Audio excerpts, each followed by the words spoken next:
I'm delighted to be joined by Bruen. Brett is the former director of global engagement at the White House. Since then, he's helped to build on many of President Obama's legacies across international events. Brett, you're uniquely placed to give us some guidance about what's going on, what international investors should expect over the coming weeks, months, and yeah, some insight post this dramatic election result. Well, I think the first thing to understand for foreign investors is that Biden's victory in states like Pennsylvania, Michigan, and Wisconsin is going to have an impact on his trade policy, on his foreign policy. He is going to need to pay attention to the issues that are important to those working class voters. He's not going to have as much flexibility when it comes to trade deals, when it comes to questions of foreign policy, or even for that matter, some of the bigger ideas on climate change or dealing with major initiatives. So he, on the one hand, is going to enter the White House with certain constraints. And on the other end of Pennsylvania Avenue, the Democrats are going to be in a difficult position because their lead in the House of Representatives has narrowed. It is likely that they will be in the minority in the Senate. So we're going to have a divided government. Not a lot is going to get done.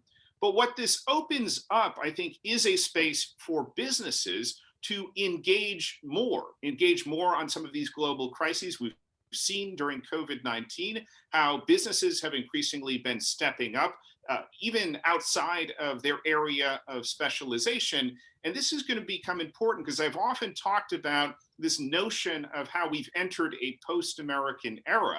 And in that space, there is going to be an absence of global leadership and a need for other countries, but also companies and organizations to fill the void, to help establish and to maintain some of the standards, the stability and the security around the world. So I think the message that executives should be taking from this election is we've got to do more. And the United States is unfortunately a very divided country at the moment. It's going to have to focus more inward, and that is going to leave a lot of these foreign issues open and vulnerable. I think you're going to also see attempts by the likes of China, Russia, other adversaries of Washington to take advantage of the division in the United States to try and secure more gains. And that will create friction both with Washington, but also with Brussels and with other countries around the world.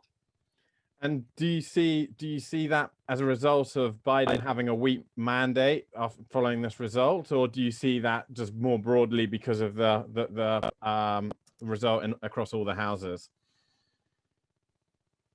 So I think what we are seeing is a trend that the United States has slowly receded under President Trump, and this will continue under President Biden from its global responsibilities. I think one important point for people to understand is that the objectives of a Biden presidency, when it comes to, for instance, China, are not going to change markedly from where they were under President Trump. You're likely to see a continued emphasis on a number of these trade issues. Biden, again, because he has secured support from those Rust Belt states, is not going to be able to give China a lot of ground when it comes to these trade issues. So I think you will see different tactics. And one of the changes that is a positive one for businesses is we'll just have more predictability. There are going to be strategies, and those strategies are going to be adhered to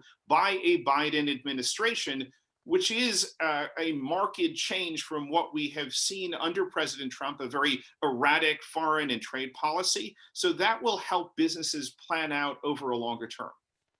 And do you see opportunities to rebuild a relationship with China? A lot of our clients will be thinking about their investments in Asia, if they're not already in Asia, and particularly China. And it's been a huge area of concern, the trade wars that have been ravaging for the last few years, if not since the beginning of Trump's presidency. I don't at the moment see much change in the US policy towards China. Biden is going to need to maintain a hard line. It is going to be an area that the Republicans are going to hit Biden hard if there are any signs that he's giving in to China. So I think he will work more methodically than President Trump. And in some ways, he's not going to accept just, $1 billion in agricultural purchases as enough of a concession. You're going to see Biden, I think, drive a harder bargain. We'll also see on a number of fronts potential areas for collaboration. For instance, around climate change, I think Biden is likely to re-enter the Paris Agreement, and there may be opportunities for the countries to collaborate in that space. But remember, we will also see some friction around China's designs, whether it's in the South China Sea, for Taiwan, obviously in Hong Kong. All of these are going to be points of potential conflict.